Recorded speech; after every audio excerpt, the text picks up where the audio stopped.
تتلعب لسادومبا، يعود لمهند الطاهر. مهند يمر ناحية أوتوبونغ.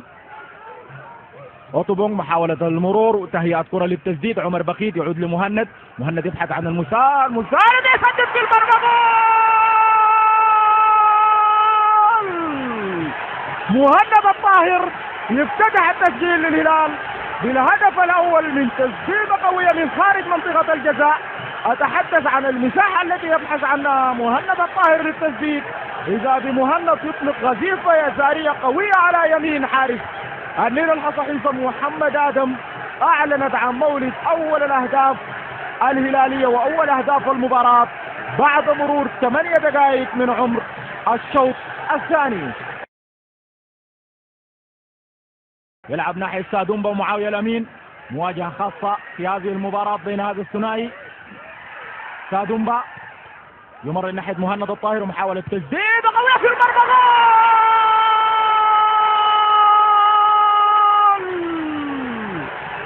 مهند الطاهر يضيف الهدف الهلالي الثاني من تسديدة قوية من لعبة يا زيمبابوي إدوارد سادومبا على طبق من ذهب لمهند الطاهر اللي أطلق غزيفة يسارية استغرت في قلب المرمى لم تفلح معها كل محاولات محمد آدم. شوف مهند سدد وهو مرتاح تماما.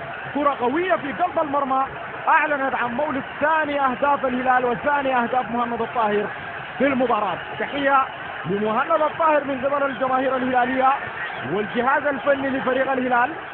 شوف سيناريو الهدف للمرة الثانية لعدد العرض البطيء من مخرج المباراة محمد سليمان. شوف تسديدة مهند القوية في قلب المرمى. أعلنت عن مولد الهدف الهلالي الثاني. علاء يمر ناحية مهند. يلعب لسادومبا خلف الدفاع. فرصة كبيرة. سادومبا في المرمى. جول! إدوارد سادومبا. إدوارد سادومبا يهرب من الرغابة الدفاعية لمعاوية الأمين وينجح في الوصول إلى شباك محمد آدم ويعلن عن مولد ثالث الأهداف الهلالية في شباك النيل. شوف التمريرة علاء يوسف أو مهند الطاهر هي خلف الدفاع وخلف حسن إسحاق كورونغو. وبعيد هذه المرة معاوية الأمين سدد في يمناه كرة قوية. إدوارد سادومبا على يسار محمد آدم. أعلن عن مولد الهدف الهلالي الثالث. في وسط الملعب الطيب حسب الله تتلعب ناحية عبد الرحمن محمد زين ويسدد عبد الرحمن. تعود مرة أخرى ويسدد عبد الرحمن ولكن مرت إلى خارج الملعب. فرصة كبيرة للنيل الحصحيصة من عبد الرحمن محمد زين. سدد المرة الأولى عادت من المعز محجوب.